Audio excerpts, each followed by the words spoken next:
Encore une fois, bienvenue dans Tribune Actu, votre magazine est consacré à l'actualité liée aux questions de développement et de croissance en Afrique. Aujourd'hui encore, je reçois sur mon plateau 4 invités. Flore Azoumé, écrivain, elle est aussi directrice de Scribe Magazine. Scribe Magazine, c'est combien d'exemplaires? À la belle époque, autour de 3000 exemplaires. Et puis maintenant, on a diminué un petit peu, les temps sont durs. Alors, nous recevons aussi Jacob Bleu, artiste peintre, il est sur notre plateau. Jacob Bleu, l'actualité, c'est toujours l'ouverture de votre galerie à Abidjan. Oui, la galerie Le Basquiat qui a ouvert et voilà, qui se met à la disposition du grand public et des amateurs professionnels des arts et de la culture avec 3 salles d'exposition et un café et puis un espace de rencontre culturelle. Alors c'est avec plaisir que je reçois encore Samuel Tiliano, militant des droits de l'homme en Guinée.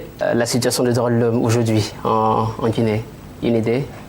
Une idée sur les antennes, je pense que ça ne va pas toujours. Il faut continuer à promouvoir les droits de l'homme. Ok, ça ira. Un autre militant des droits de l'homme, Maître Yacouba Doumbia, MIDH. Beaucoup a été fait en termes de protection des droits civils et politiques, mais justement nous sommes sur ce plateau pour parler maintenant de droits économiques et culturels, parce qu'on n'en parle pas souvent. On a réduit les droits de l'homme à l'aspect des droits civils et politiques, alors qu'il y a d'autres droits qui doivent être promus. Et voilà, nous parlons tout à l'heure de l'art et de la culture. Le décor étant planté, mesdames et messieurs, encore une fois, merci et bienvenue dans Tribune Actu. Tribune Actu, quand l'information s'invite chez vous. Tribune Actu, c'est le meilleur de l'actualité, sous tous ses thèmes, économie, sport, culture, société, politique et religion. L'actualité commentée, décryptée et analysée par des professionnels de la communication et de l'information. Tribune Actu, le seul et l'unique talk show, parce que l'information précède le développement. Tribune Actu, l'actualité d'ici et d'ailleurs, revue et corrigé sur Béni TV, c'est chaque semaine sur The Blessings Channel. Selon certains analystes, plusieurs années après les indépendances, l'Afrique demeure un éternel assisté. Il existe trop d'anecdotes racontant l'histoire de projets d'aide au développement ayant produit des effets contraires, faute de réflexion à long terme. Des ordinateurs envoyés dans des écoles dépourvues d'électricité, des Africains formés à l'étranger ne peuvent trouver du travail dans leur pays parce qu'aucun emploi n'existe dans leur domaine de compétences. Encore faudrait-il que ceux qui sont formés sur place en trouvent. Et pourtant, l'Afrique doit gagner une avance sur son retard et cela passe aujourd'hui par l'innovation. Est-ce que vous y croyez, madame? Ah oui, bien sûr. Si on n'y croit pas, c'est que on est dans le passé, on n'avancera pas. C'est une évidence. Okay. Mais aujourd'hui, on a le sentiment que tout ce qui est beau, tout ce qui est bon vient de l'extérieur. Moi, je pense que c'est une apparence, parce que je crois que les Africains, de plus en plus, prennent conscience de leur talent. Tout à l'heure, on parlait de l'art. Beaucoup d'Africains consomment la culture africaine à travers la musique, à travers la peinture, même à travers la littérature. Et moi, à mon niveau, par exemple, il y a beaucoup de produits de beauté que je vais acheter parce qu'ils sont faits à base de plantes qu'on trouve chez nous. Et je dirais de moins en moins acheter des grandes marques qui sont faites pour des peaux blanches ou des cheveux africains. Donc je crois que quand même qu'il y a une nouvelle conscience en ce moment. Alors, Maître Doumbia, au regard de tout ce qui est produit, consommé ici en Afrique, je voulais vous poser une question terre à terre, bateau, comme on a l'habitude de dire. Est-ce que le blanc est-il plus intelligent que le noir? Ah, loin s'en faut. Au niveau des scientifiques, ça a été démontré. Le noir est aussi intelligent que le blanc, ou quelquefois même plus intelligent. Mais je veux dire, l'innovation technologique doit se faire dans un cadre. Mais le cadre pour le faire, en fait, c'est le cadre étatique. N'oubliez pas que nous vivons aujourd'hui dans des... Nous avons hérité de certains États, micro-États. Alors donc... Oui, mais en fait, l'État ne va pas tout faire. L'État est le cadre dans lequel... C'est-à-dire, il faut que vous le compreniez. On confie l'ensemble de nos ressources à l'État. Aujourd'hui, quand on voit ce que nous consommons sur les continents, quand on regarde tous ces objets, ce sont les made in China, made in France, made in USA. Quels sont les produits où on a comme ça, en fait, coutume de voir soit made in Cameroun ou made in Burkina, Jacob Le? Bon, déjà, moi qui suis du domaine des arts et de la culture, les produits qui sont moins traficables, ce sont les produits culturels et artistiques. Là, c'est obligatoirement made in Africa ou made in Côte d'Ivoire. Voilà, mais au-delà de cette question, il faut dire que c'est un problème d'industrialisation parce que nos États ne sont pas suffisamment industrialisés, nous n'avons pas les moyens technologiques qu'il faut pour pouvoir transformer nos produits en produits finis. Et cela est dû aussi à une question de manque de volonté politique, parce que nous avons quand même des ressources, nous avons des moyens. Ce que nous gagnons chaque année avec le cacao, le café et tout ça, si au départ nous avions pris conscience de pouvoir industrialiser ce secteur, aujourd'hui nous aurons eu plus d'argent, davantage de moyens.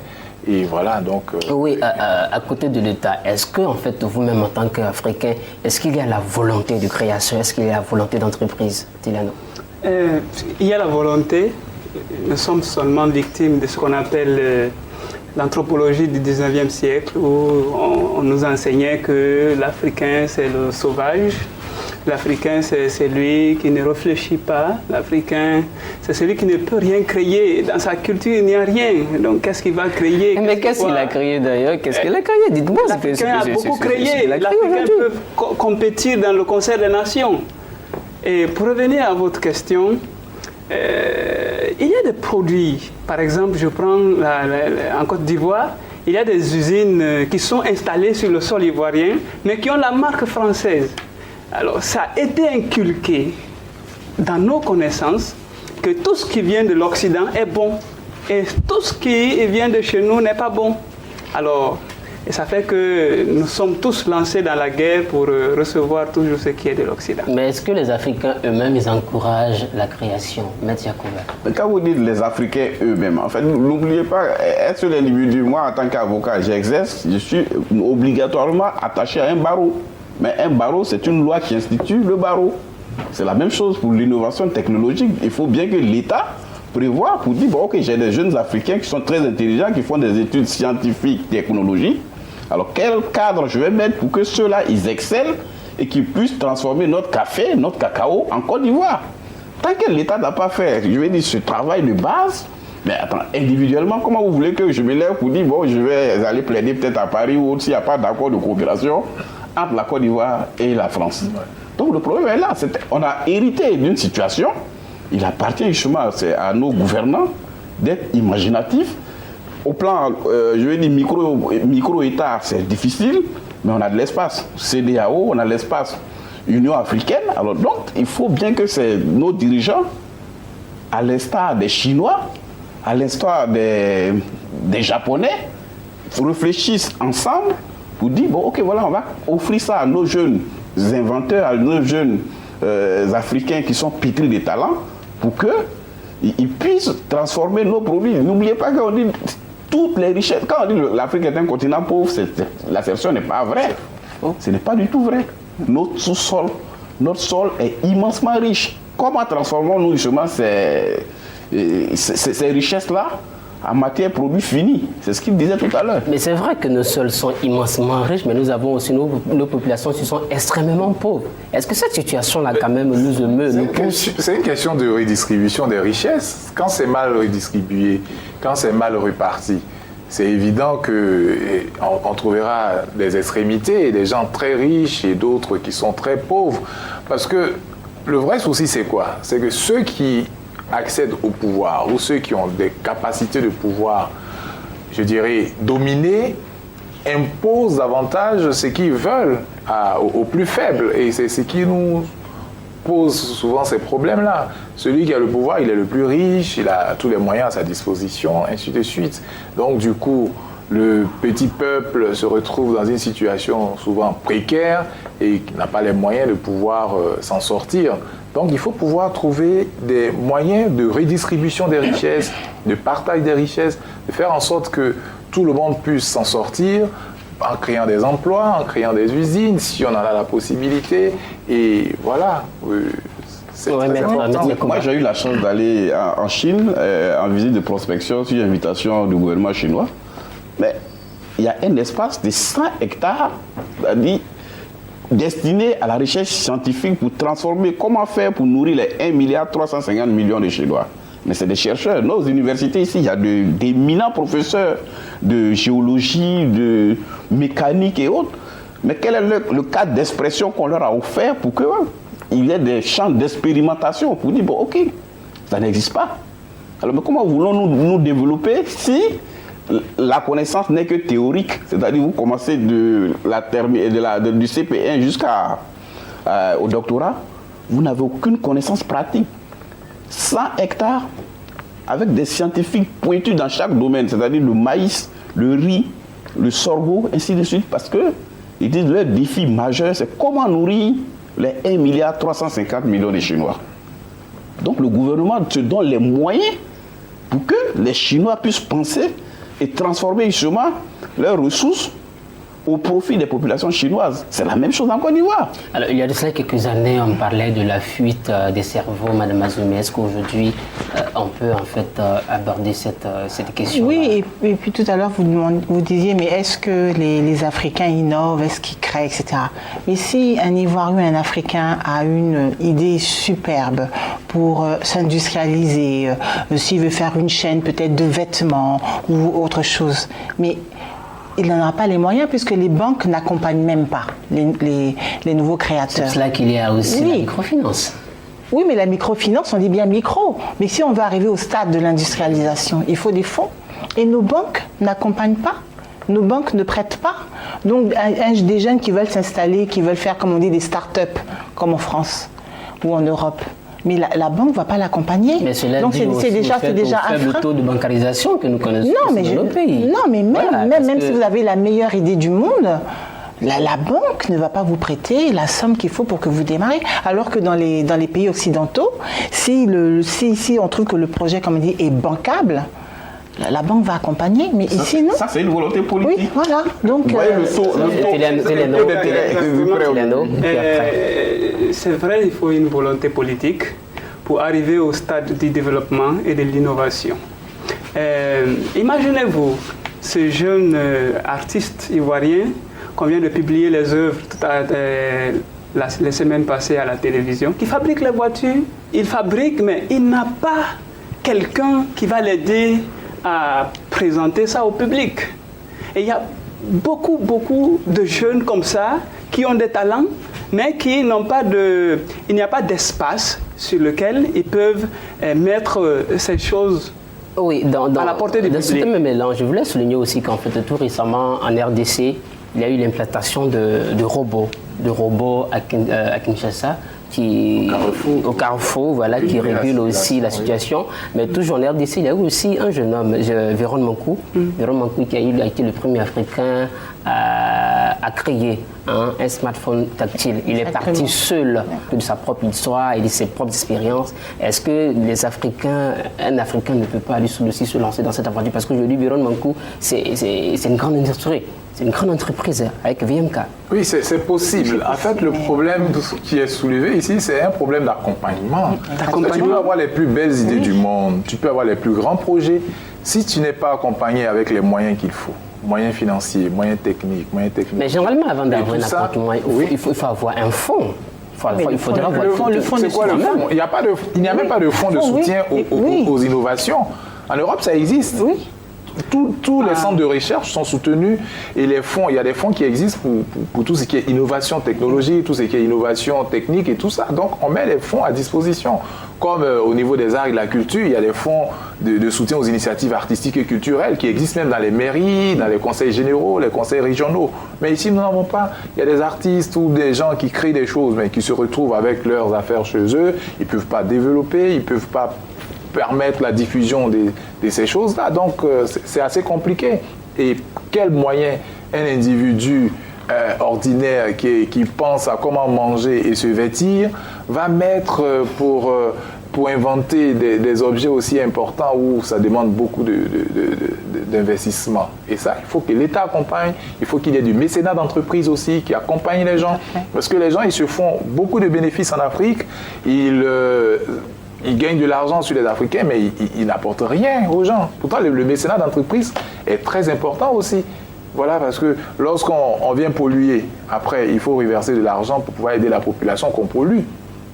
Lorsqu'on vend des objets qui après traumatisent les gens chez eux ou bien qui émettent des ondes négatives sur le cerveau des gens, après il faut remettre de l'argent aussi à ces populations-là. Mais c'est à travers ce genre de choses, hein, le soutien aux innovations technologiques, au soutien aux initiatives culturelles. Et cela ne se fait pas. Donc du coup, nous sommes bloqués. On dit les Africains ne créent pas. Mais ils ont beaucoup de talent, ils créent des choses, mais ils ne sont pas accompagnés. Et lorsqu'on n'est pas accompagné, bon, voilà. Alors Tiliano, la Guinée est considérée comme l'un des États les plus riches d'Afrique. Malheureusement, le taux de pauvreté est aussi élevé dans ce pays. Quel contraste. Moi, je m'énerve parfois devant ceux qui pensent que la Guinée est très riche. C'est vrai, la Guinée est riche, mais c'est encore imaginaire. Cette richesse est encore perçue comme un concept. Parce que je peux vous dire que souvent on dit que la Guinée est le château d'eau de l'Afrique de l'Ouest, mais je vous assure qu'il n'y a même pas d'eau potable dans les villages, dans les villes, certaines villes. Il n'y a pas d'électricité avec toutes ces chutes qui sont là. Et on nous fait croire que la Guinée a la bauxite première au rang mondial. Mais il y a un contraste comme vous êtes en train de le dire. Mais ce que j'aime, c'est qu'il y a des talents. En Guinée, il y a des talents. Il y a des gens qui sont en train de faire des découvertes. Il y a des gens qui sont en train de faire de la créativité. Sauf qu'il n'y a pas de structure d'accompagnement. Et c'est ça qui fait qu'il y a ce contraste. Il y a une population, d'une part, qui est très pauvre et marginalisée. Il y a, à un autre niveau, une population qui est riche et qui a accès aux privilèges de l'État. Il y a un fonds en Guinée qu'on appelle le fonds de la jeunesse. Mais combien de jeunes Guinéens, entrepreneurs, ont accès à ce fonds? C'est ceux qui ont leurs parents dans les grandes structures étatiques. Et ces mêmes fonds-là aussi existent dans différents pays. Et qu'est-ce qu'ils créent, ces enfants-là? Qu'est-ce qu'ils créent? On ne sait pas ce qu'ils créent. Et ceux qui créent ne sont pas soutenus. Et c'est ça le contraste. S'il n'y a pas une volonté politique, un État qui est là pour toute la population, les pauvres et les riches, il ne peut pas y avoir d'innovation. Alors généralement aussi on a je pense que cette habitude d'accuser l'Occident qui empêche les jeunes Africains d'émerger. Est-ce que vous pensez que c'est une façon des Occidentaux d'assurer leur suprématie, leur leadership? Il appartenait justement à l'État ghanéen de protéger M. Kofi Dorogo, cet inventeur. Et pour vous dire que ce débat, en fait, il y a du vrai dedans, en fait, que l'Occident, défendant ses intérêts, dès lors qu'il y a les intérêts africains qui s'opposent à la satisfaction de leurs intérêts, qui puissent passer. Je vais trouver cela à la limite légitime. Nous sommes dans un monde de compétition. Exactement. Chacun défend les intérêts, en tout cas au profit de ces populations. Les dirigeants occidentaux ont une claire conscience, une claire vision de ce que c'est que le développement, des besoins de leur population.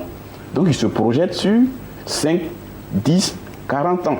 Ils ont déjà calculé aujourd'hui, on aura besoin en fait de terres cultivables. Parce que justement en Europe, on ne peut plus cultiver, donc ils vont faire de la prospection comme ça, se projeter, et donc ils viendront en Afrique parce qu'il y a de la terre encore. Mais nos dirigeants aussi ont obligation justement d'avoir de la vision pour dire, ok, aujourd'hui le monde est organisé de telle manière, nous savons qu'en Occident il n'y a pas ci, il n'y a pas cela, voilà comment nous procédons pour protéger les intérêts de nos populations. Donc on est dans un monde de compétition.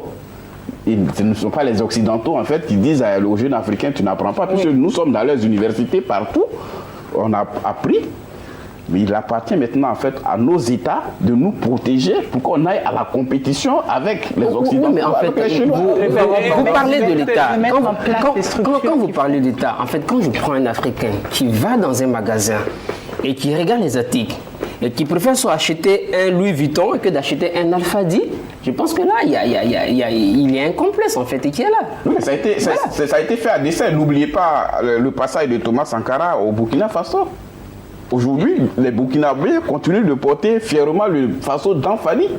Donc, ça, il faut forcément une volonté politique. Vous voyez très bien que Blaise Compaoré, vous ne l'avez peut-être jamais vu. On ne va pas toujours prendre la chicotte. Non, mais c'est ce que je vais vous dire. Blaise Compaoré, vous ne l'avez jamais vu en Faso d'Anfani.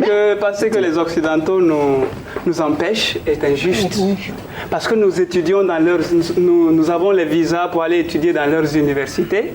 Et nous finissons d'étudier là-bas, nous rentrons chez nous. D'autres refusent carrément de revenir pour travailler pour leur pays. Et nous revenons.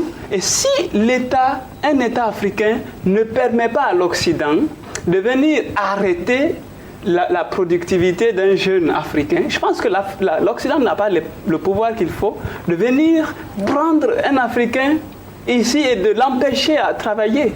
Je ne suis pas sûr. C'est quand même une fuite en avant quand à chaque fois nous devons accuser l'Occident. Il faut quand même qu'on se regarde. Voilà, nous sommes quand même responsables.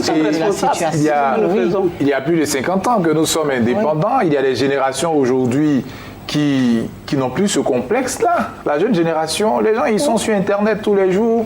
Nos enfants sont sur Internet. Ils vont dans les mêmes écoles avec des petits Européens et tout. Donc ça, c'est un débat qui est dépassé. Il ne regarde même plus la couleur de la peau, la mentalité, celui-ci fait ça. Nous devons prendre nos responsabilités. Nos responsabilités, et ça commence par nos dirigeants. Tout à fait. Voilà, parce que c'est l'État qui organise. C'est l'État qui organise d'abord la société. On va toujours accuser, l'État. Mais c'est l'État d'abord qui organise la société. Pour que les individus à l'intérieur de la société puissent... Mais l'État, c'est vous, c'est moi. Écoute, c'est aussi la téléspectateur. Il faut comprendre. Ça, c'est les réductions. L'État, c'est pas vous, c'est pas moi, en fait. L'État est structuré. Il y a quelqu'un qui engage l'État, c'est le président de la République. Il y a d'autres qui votent des lois, ce sont les députés. Mais il faut avoir de la vision. Quel développement? Est-ce qu'on doit copier le développement occidental dans son ensemble? Est-ce qu'on doit, à partir de nos données endogènes, amorcer notre propre développement? N'oubliez pas qu'on dit on se développe, on ne développe pas. Je pense qu'il y a la vision, il y a des visionnaires. Ce que je veux dire aussi, vous parlez de fuite de cerveau, mais que lorsque on envoie nos enfants en France, en Europe, au Canada, aux États-Unis, pour faire des études de médecine, des études de droit, etc. et tout, ils ont étudié dans un cadre avec des outils. Alors vous allez demander à ce jeune homme ou cette jeune fille qui est devenu médecin, qui va revenir au CHU de Cocody, où il n'y a pas d'instruments, où il n'y a pas d'instruments pour opérer, où il n'y a pas de médicaments, il n'y a pas de scanner. Mais tout ce qu'il a envie de repartir, parce qu'il s'est dit, mais je ne peux pas travailler dans des conditions comme ça. Voilà, ou bien un jeune qui est avocat, qui revient et qui va voir que tout le système juridique est complètement corrompu, etc. Mais c'est ça aussi. Ça, c'est la responsabilité de l'État de donner envie à nos enfants qu'on a envoyés chercher, comme on dit, le savoir des Blancs pour revenir. Donc, il faut qu'on leur offre quand même des conditions si idéales. Si le chef de famille n'organise pas la maison, il y a le désordre qui s'installe. Donc, il faudrait que l'État organise la société de sorte à ce que l'intérieur de cette société-là, il y ait de l'harmonie, il y ait de l'équilibre, il y ait un bon agencement des choses. J'ai le sentiment que sur ce plateau aussi, en fait, vous faites, c'est-à-dire que vous faites aussi en fait une fuite en avant parce que tout le monde en fait. Non, pas du tout, nous prenons nos responsabilités. On a le point d'être le doigt accusateur sur l'État. Voilà. Mais ce que je veux dire qu'en tant qu'Africains, quelle vision nous avons du développement de notre continent? Nous-mêmes, tout à tout, quelle vision? Madame Azoumé, par exemple, Madame Azoumé a créé un magazine. Oui. Mais tout ça, ça contribue au développement intellectuel et culturel d'une société. D'accord. Moi, je viens de monter une galerie d'art. Mais je n'ai pas attendu que l'État intervienne dedans. Mais ce sont beaucoup de millions qui sont investis là, seulement pour soutenir la création, pour promouvoir la création. Parce que je fais partie de cette classe sociale-là, des artistes et tout ça. Je l'ai fait. Mais c'est pratiquement sur fonds propres. Ce n'est pas l'État. Donc nous prenons des initiatives. Mais seulement ce que nous voulons dire ici, c'est que l'État doit organiser, doit structurer, doit aider. Parce que l'argent que nous investissons, les impôts qui sont... J'espère que vous n'allez pas encore indexer l'État. Vous, en tant qu'avocat, quelle vision vous avez du développement de votre pays, de votre continent? La vision, justement, j'ai une vision claire de ce que devait être le développement et de la Côte d'Ivoire et de toute l'Afrique. Malheureusement, je ne suis pas un gestionnaire en fait, de nos États pour mettre en œuvre cette vision. Mais dans mon cadre personnel, c'est ce que j'ai dit tout à l'heure, je me suis engagé dans un domaine où je participe en fait à l'éclosion des valeurs. Pour dire, il faut qu'on maintienne les valeurs, l'homme doit être au centre de tout développement. Parce que justement, le développement, la finalité, ce n'est pas les chiffres et autres, mais c'est l'homme, le développement au profit de l'homme. Et c'est pourquoi moi, en tant qu'avocat, j'aurais pu rester dans mon bureau, comme je l'ai dit, en fait, pour compter, faire des chiffres. Je suis, voilà, cette émission participe de la promotion que nous faisons tous les jours. Oui. Alors donc, l'homme doit être mis au centre du développement, et donc cette vision-là, j'essaie de la faire partager dans mon ONG, autour de moi, et auprès des autorités Samuel aussi. Tiliano. Exactement. Il faut d'abord qu'on parte au niveau des changements de mentalité. Lorsque j'ai commencé mon ONG, j'ai eu pas mal d'obstacles. Promouvoir les droits de l'homme en Afrique, Maître est là, il peut vous dire ce que ça veut dire. J'ai associé des gens, je suis parti voir des grandes personnes, accordez-moi un peu de fonds, mais personne n'a voulu m'aider. Et c'est mon salaire, ma petite prime universitaire que je prenais pour faire fonctionner mon ONG. Alors, tant que les gens n'ont pas encore su leurs responsabilités, ils ne peuvent pas se développer. Il faut d'abord que les gouvernants amènent les populations à changer de mentalité. D'abord, eux-mêmes doivent changer de mentalité. Ils doivent savoir leurs responsabilités et engager la population dans ce projet-là. Parce que tant qu'il n'y a pas de changement de mentalité, il n'y a pas de développement. Tout comme tant qu'il n'y a pas de crise, il n'y a pas de transformation. Il y a une crise. J'ai comme l'impression que sur ce plateau, on minimise ou bien on ignore ce que les gouvernements font pour la promotion, pour l'épanouissement de l'État. J'aurais souhaité que vous releviez au moins un secteur sur lequel en fait l'État a fait des progrès et qu'on peut encourager. Mais nous ne sommes pas ici en tant que défenseurs de l'État. Nous sommes ici en tant que citoyens. Je ne vais pas abonder dans votre sens. Oui. Je vais dire aussi que pour qu'il y ait développement et innovation, il faut quand même qu'on ait la paix, la stabilité. Okay. Regardez tous les pays africains, la plupart des pays africains. On a des bouleversements politiques, on a des crises, on a la guerre. Donc déjà l'État doit tout faire pour qu'il n'y ait pas de guerre dans nos sociétés. On ne peut pas développer comment il n'y a pas de la volonté. Mais bien sûr. L'État, c'est comme un chef de famille. Oui, lorsque nous faisons par exemple nos expositions d'art, un exemple simple, qui est tout simple, les tableaux qui sont là, ceux qui viennent, ils viennent de tous bords. Il n'y a ni gauche, ni droite, ni centre en face d'un tableau. Tout le monde se retrouve. La preuve, l'exposition que j'organise avec nos artistes actuellement, nous avons Issa Diabaté, nous avons Aboudia, nous avons Armand Bois, nous avons Ananias Nekidago, qui viennent d'horizons divers, qui se retrouvent là. Les invités qui viennent d'horizons divers, de toute race, de toute communauté, de toute religion, de toute forme de parti politique, mais qui se retrouvent autour de l'art et autour de ce qui est présenté. Donc, tous ces petits facteurs-là permettent quand même la cohésion sociale, l'unité, la réconciliation. Mais souvent, on veut passer par des moyens trop classiques, imposer la réconciliation, dire aux gens, voilà ce qu'il faut faire. Voilà. Mais pourtant, il y a des petits moyens tout simples. Organiser des actions qui rassemblent les gens, qui regroupent les gens, qui fait même que les gens ne pensent pas à ce qu'ils sont ou à ce à quoi ils appartiennent. Ils se retrouvent là. Tiliano, juste un dernier mot dans cette première partie. Oui, je voulais dire que les journalistes, par exemple, vous voulez qu'on vous attaque, on va vous attaquer maintenant. Vous, les journalistes, les télévisions, quand il s'agit de publier, par exemple, les films ivoiriens, les films africains, mais vous n'acceptez pas. Vous voulez publier les films européens. Ce n'est pas le cas de Béni TV. Ce n'est pas le cas de Béni TV. Voilà, ce n'est pas le cas de Béni TV. Donc il faut que les structures étatiques acceptent de consommer les produits africains. Cela peut nous aider aussi à innover. Nous marquons une pause et nous reviendrons sur ce plateau pour la deuxième partie de Tribune Actu. Tribune Actu, quand l'information s'invite chez vous. Tribune Actu, c'est le meilleur de l'actualité sous tous ses thèmes: économie, sport, culture, société, politique et religion. L'actualité commentée, décryptée et analysée par des professionnels de la communication et de l'information. Tribune Actu, le seul et l'unique talk show, parce que l'information précède le développement. Tribune Actu, l'actualité d'ici et d'ailleurs. Revue et corrigée sur Béni TV, c'est chaque semaine sur The Blessings Channel. Nous voici de retour sur le plateau de Tribune Actu pour la deuxième partie de notre émission. L'actualité, c'est aussi l'œuvre que vient d'éditer Flore Azoumé. Je te le devais bien.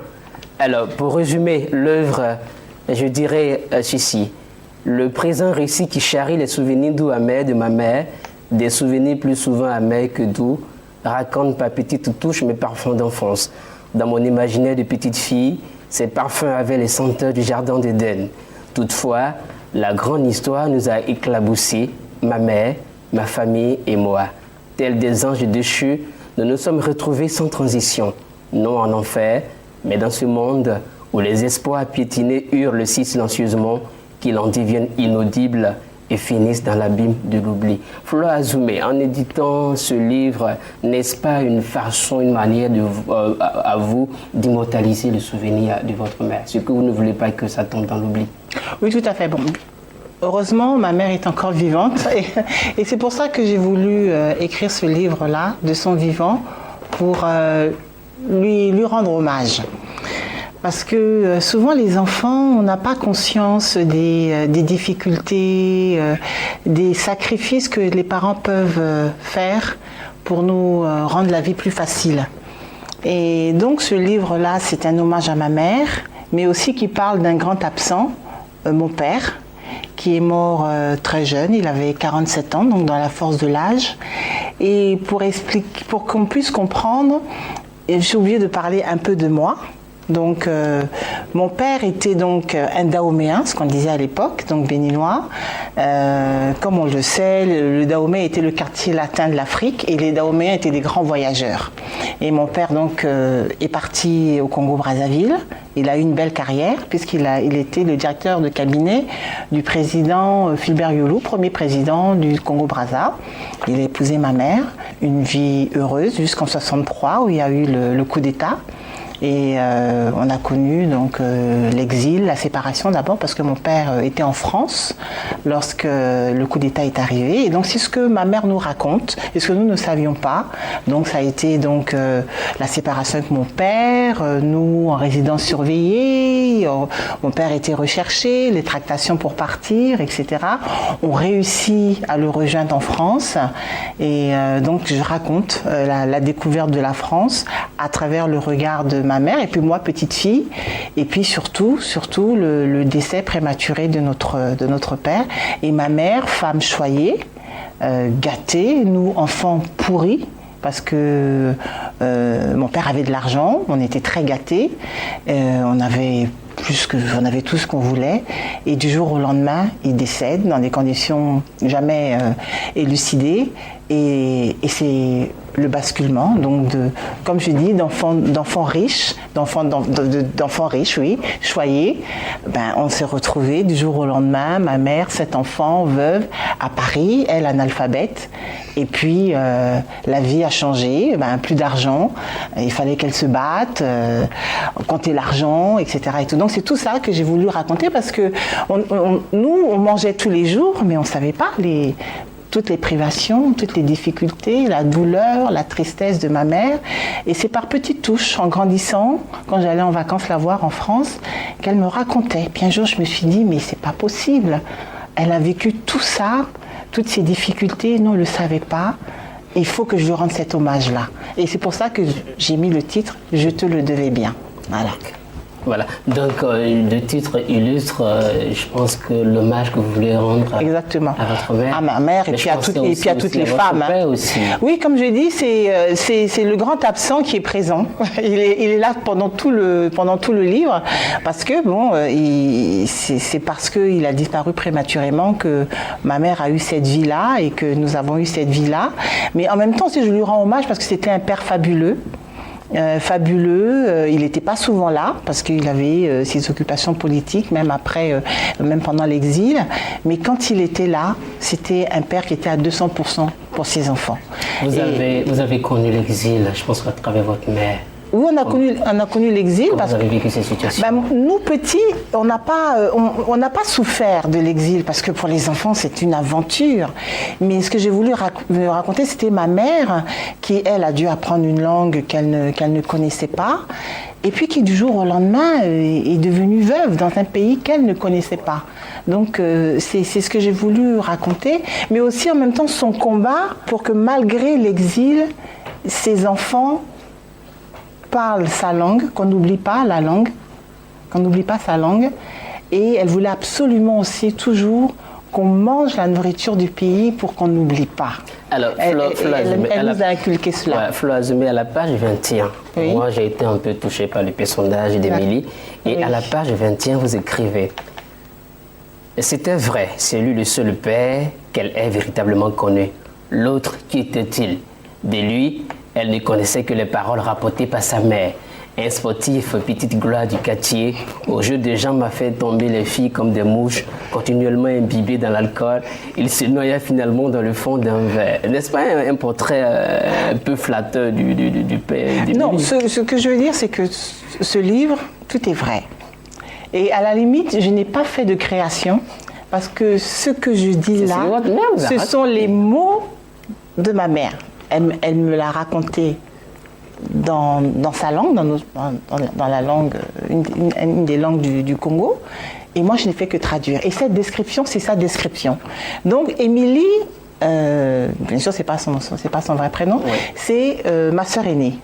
Ma sœur aînée, qui est la première fille de ma mère, mais pas celle de mon père, puisque mon père a rencontré ma mère lorsqu'elle avait déjà donc notre grande sœur, et donc c'était un remariage, et donc quand on aime une femme, on aime aussi son enfant. Donc Émilie avait à peu près 2 ans lorsque mon père a rencontré ma mère, et quand le coup d'État est arrivé, il était en exil et le gouvernement français, à l'époque, lui a dit « Monsieur Azumé, vous ne pouvez pas rentrer à Brazzaville, sinon vous allez être arrêté et puis vous allez être certainement tué. » Et donc, il y a eu des tractations pour que nous puissions le retrouver à Paris. Justement, dans ce départ de Paris, oui. Il se trouve que Émilie n'arrive pas à faire le voyage avec vous. Émilie ne peut pas faire le voyage. Ici, votre mère raconte, elle raconte en fait les pensées des gens du quartier. Elle dit, pauvre fille, sa mère a dû choisir entre elle et les enfants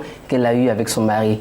Et Dieu, que la vie est difficile, que l'homme est méchant. De cette façon que votre mère a vécu cette séparation. Oui, c'est elle qui me le raconte parce que comme j'expliquais, Émilie n'étant pas la fille de mon père, ne portant pas donc notre nom, les autorités françaises ont dit à mon père, on ne peut pas, elle ne pourra pas la faire partir, ce sont que vos enfants, donc, qui portent votre nom, qui pourront vous rejoindre.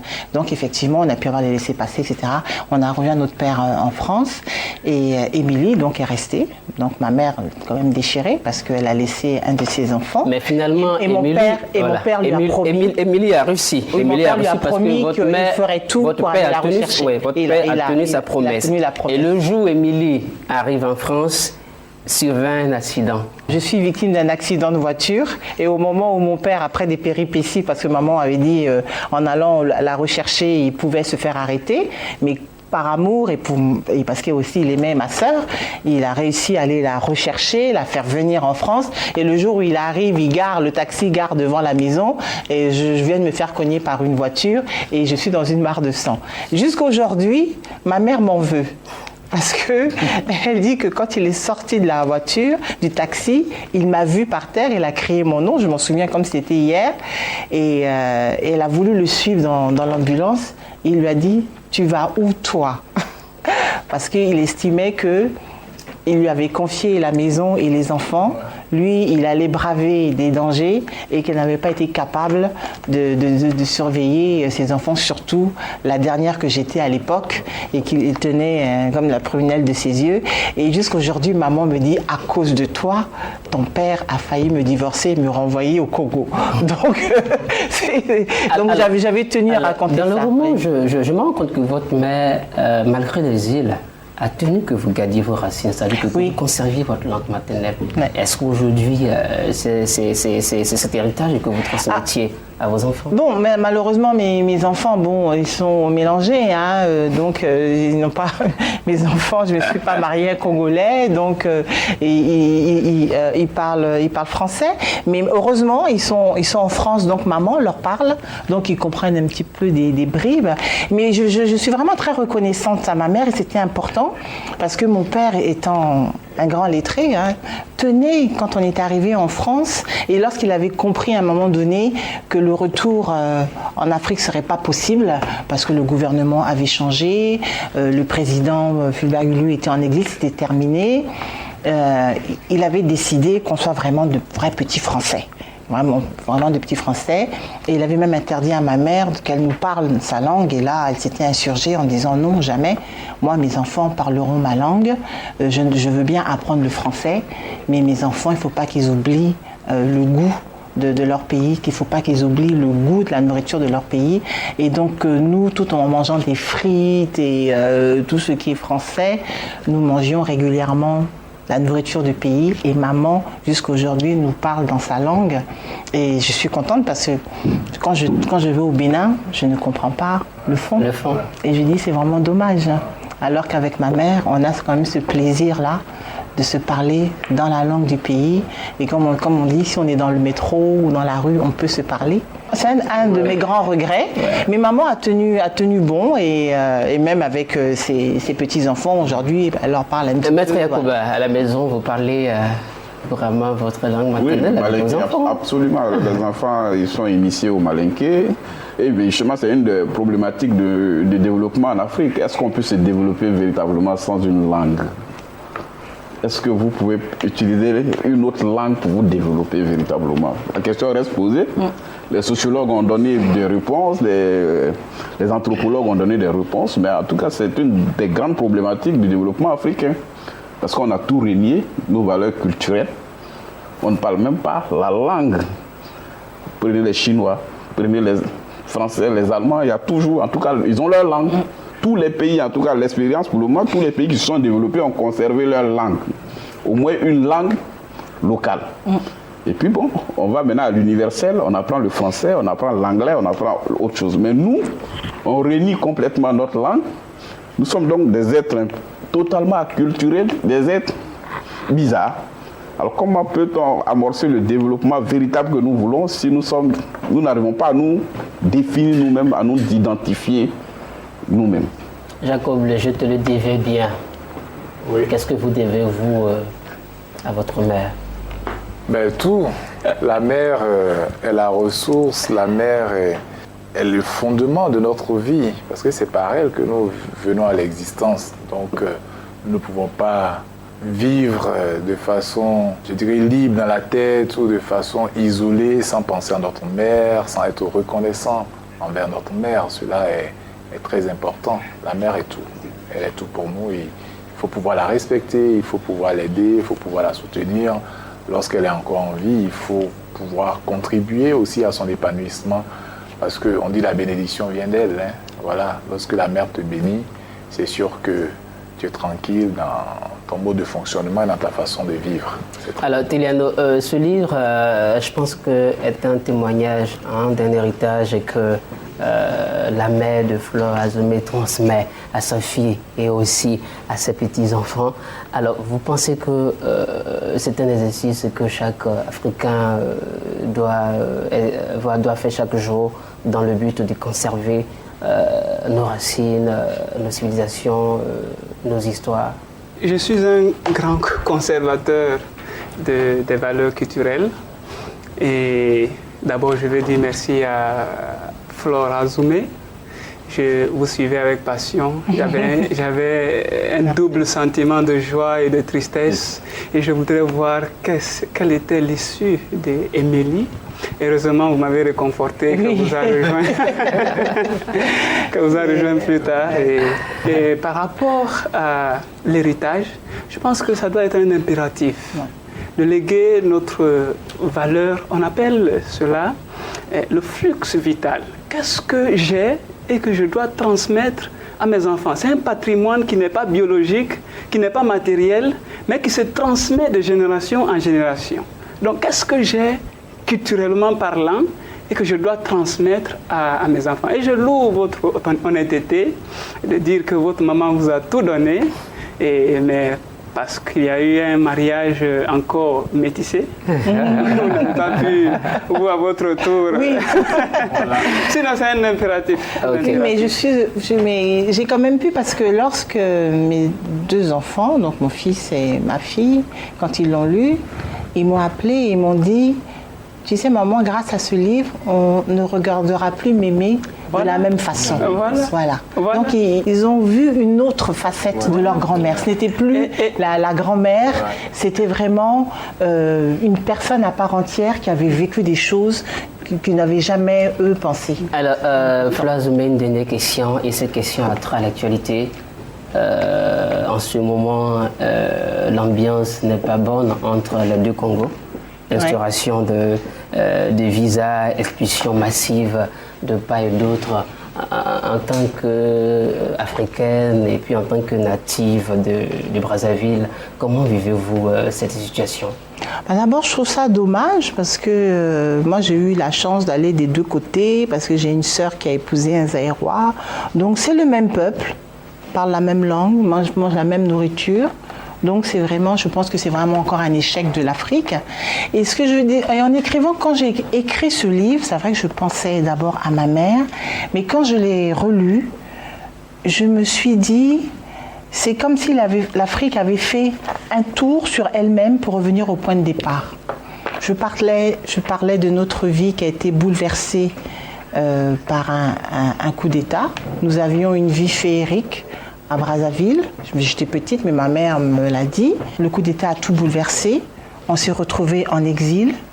Et aujourd'hui, en Côte d'Ivoire, en Centrafrique ou ailleurs, c'est les mêmes violences, les mêmes histoires, les mêmes bouleversements, des familles anonymes qui sont balayées par le vent de la grande histoire, c'est ce que je dis. Donc, oui, l'Afrique a fait un tour sur elle-même et on repart dans les mêmes travers. C'est comme si on n'avait pas avancé, qu'on marchait à reculons. Il y a beaucoup d'anges déchus. Oui, il y a beaucoup d'anges déchus. Voilà. Maître Yacouba Doumbia, Jacob Le, Samuel et Tiliano, nous avons été très heureux de vous avoir sur le plateau de Tribune Actu. Nous vous disons merci d'avoir suivi cette émission. On se retrouve la semaine prochaine pour une autre édition, toujours sur Béné TV de Blessing Channel.